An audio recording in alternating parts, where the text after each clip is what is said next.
Hello guys, நேற்று கடலைக்கறி குழம்பு பார்த்தோம். இன்றைக்கி என்னென்னா நம்ம எக் ரைஸ் பார்க்க போகிறோம். கடையில் போய் சிக்கன் ரைஸ் வாங்கி சாப்பிட்டு உடம்புக்கு எடுத்துக்கிட்டு நம்மளுக்கு தேவையான வீட்லேயே செஞ்சுக்கலாம். அதுக்கு தேவையான பொருள் தான் பார்க்க போகிறோம். பாருங்கள், கோஸ் நல்லா ரொம்ப நீட்டாக கட் பண்ணுங்கள். அதுக்கப்புறம் கேரட் எப்படி பாருங்கள், கலர்ஃபுல்லாக இருக்கா. அதுக்கப்புறம் ஆனியன் இருக்குங்களா. அப்புறம் கருவேப்பிலை, அப்புறம் பச்சை மிளகாய், கொஞ்சம் பூண்டு நறுக்கி பொடிசாக நறுக்கி வச்சுருக்கேன்.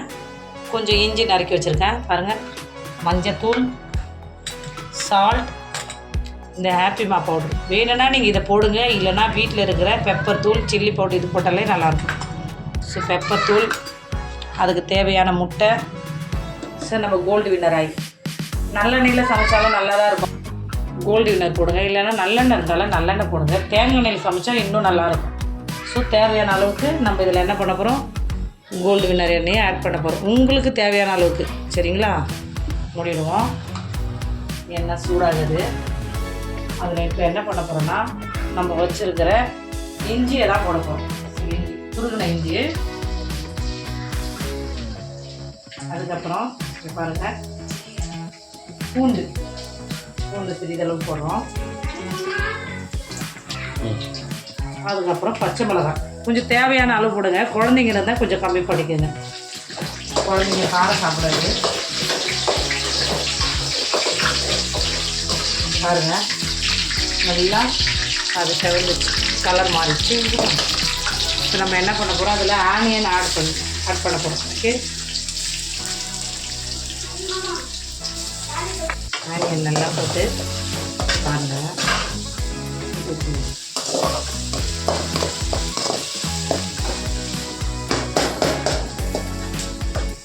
ஆனியன் நல்லா வதங்கணும். இப்போ நம்ம என்ன பண்ண போகிறோம்னா, நம்ம வீட்டில் எதுவுமே இல்லையேன்னு நம்ம வீட்டில் என்ன இருக்கோ அதை வச்சு நம்ம சமைக்கலாம். என்ன சமைக்கிறது, என்ன செய்யணும், பொதுவாக லேடிஸ் அப்படி தான் நம்ம யோசிப்போம். அப்படி இருந்தாலும் நம்ம வீட்டில் இருக்கிறத, எங்கள் வீட்டில் தான் இருக்குது, அதனால் இதை வச்சு நான் சமைக்கிறேன். நீங்களும் ட்ரை பண்ணுங்கள்.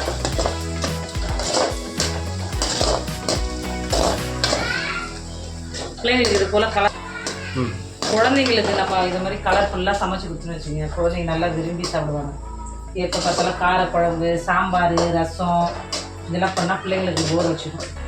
ஸோ கொஞ்சம் வெரைட்டியாக நம்ம சமைச்சா குழந்தைங்களுக்கு ரொம்ப விரும்பி சாப்பிடுவாங்க. ஸோ ஆனியன் வந்து ப்ரௌன் கலராக மாறிடுச்சு. இப்போ நம்ம வச்சுக்கிற இந்த கோஸை தான் ஆட் பண்ண போகிறோம். கோஸ் பாருங்கள், நல்லா இருக்குதா, நல்லா இருக்கு.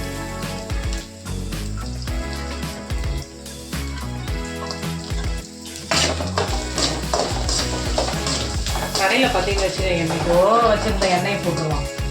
ஸோ நம்ம ஹெல்த்துக்கு அது வந்து நல்லதில்லை. ஸோ நம்ம வீட்லேயே சமைச்சோம்னா அது பிள்ளைகளுக்கும் ஹெல்த்தாக இருக்கும், நம்மளுக்கும் சாப்பிட விரும்பி சாப்பிடுவோம்.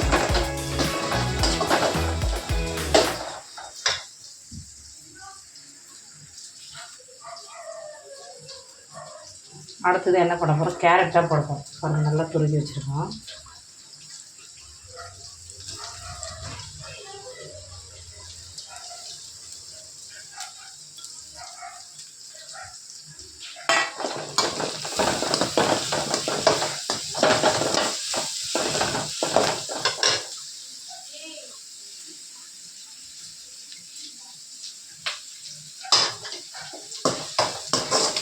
இடுக்கி வச்சு இப்படி பிடிச்சிக்கோங்க. கலர் போடும், இல்லைன்னா கடாய்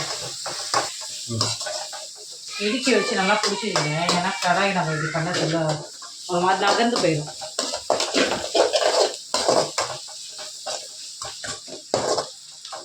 இது கொஞ்சம் நல்லா இருக்கும். அடுத்தது முட்டை தான் போட போகிறேன். நாங்கள் வீட்டில் 3 பேர் தான் இருக்கோம். ஸோ அதனால் 3 முட்டை எடுத்துருக்கேன். உங்களுக்கு தேவைப்பட்டால் வீட்டில் அதிகமாக இருந்தால் இன்னும் எக்ஸ்ட்ரா 2 முட்டை எடுத்துக்கோங்க.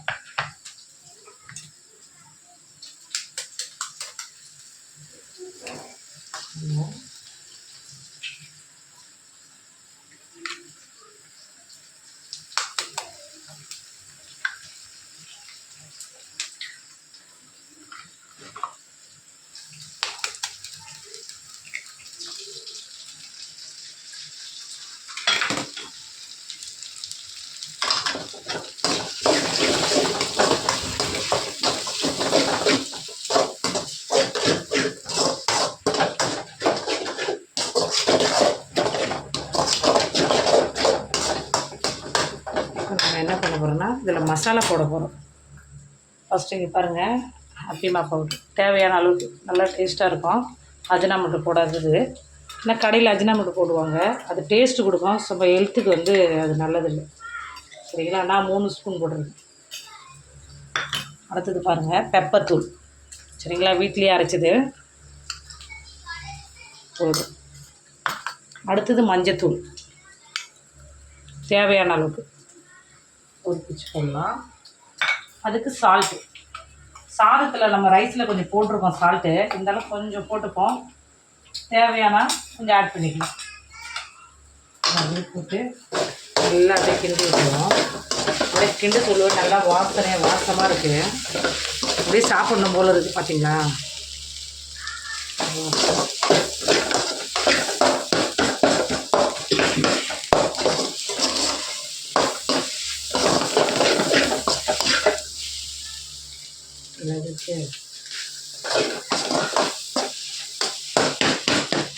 பார்க்க சொல்லி தருதுங்களா? நல்லாயிருக்கும், உதிரியாக இருக்கும். இது சாப்பிடணும் போல தோணும் உங்களுக்கு பார்க்க சொல்லுங்க.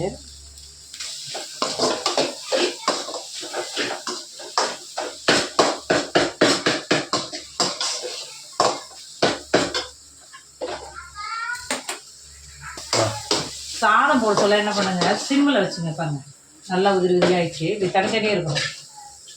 கொஞ்சம் அப்படியே கட்டியாக இருந்தால் அந்த சாதத்தில் இருக்காது, உதிரியாக இருக்கும். இப்போ நம்ம என்ன பண்ண போகிறோம்னா ரைஸாக போட போகிறோம். பாருங்கள், ரைஸாக போட போகிறோம். நல்லா ரைஸை வந்து உதிரியாக இருக்கும். பார்த்தீங்களா? ஒட்டக்கூடாது, ரைஸ் ஒட்டக்கூடாது.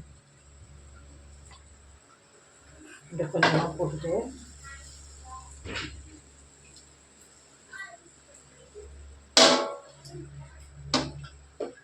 சாதம் ஊற்றிட்டு இருக்கோம். கட்டிங்கன்னா சாதம் ஊற்றிடும்.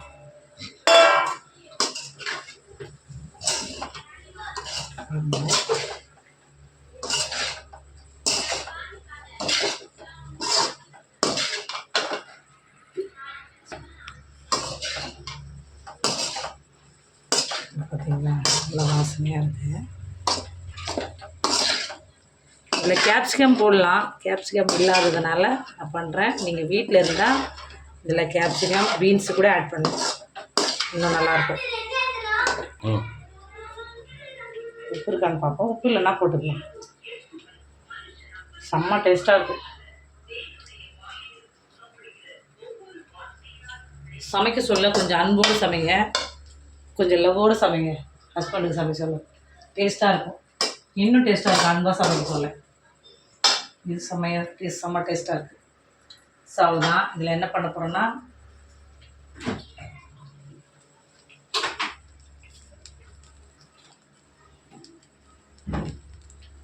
இதில் வந்து நம்ம கருவேப்பிலை தான் போட போகிறோம். இப்படி போட்டுட்டு இப்படி வச்சுக்கலாம். இந்த தட்டு வச்சு நல்லா பிரியாணிக்கு தம் போடுவோம் இல்லையா, அந்த மாதிரி நல்லா ஃபுல்லாக க்ளோஸ் பண்ணிடலாம். கேப் வேண்டாம், ஏன்னா அதில் இருக்கிற ஸ்மெல் போயிட்டால் கொஞ்சம் சாதத்தோட டேஸ்ட்டு குறைஞ்சிடும். ஸோ அவ்வளோதான், ஆஃப் பண்ணிட்டோம், முடிஞ்சுது. தேங்க்யூ. வீடியோக்கு சப்போர்ட் பண்ணுங்கள், லைக் பண்ணுங்கள், பெல் பட்டனை கிளிக் பண்ணுங்கள். புதுசாக வீடியோ போடுறோம். நம்மள மாதிரி மிடில் கிளாஸ் தான் இதுக்கு சப்போர்ட் பண்ணோம். பீஸா பர்கர் செய்கிற அளவுக்கு அவ்வளோ ரிச் ஃபேமிலி கிடையாது. இதுக்கு சப்போர்ட் பண்ணி நான் நினைக்கிறேன். கண்டிப்பாக லைக் பண்ணுங்கள். பாய்.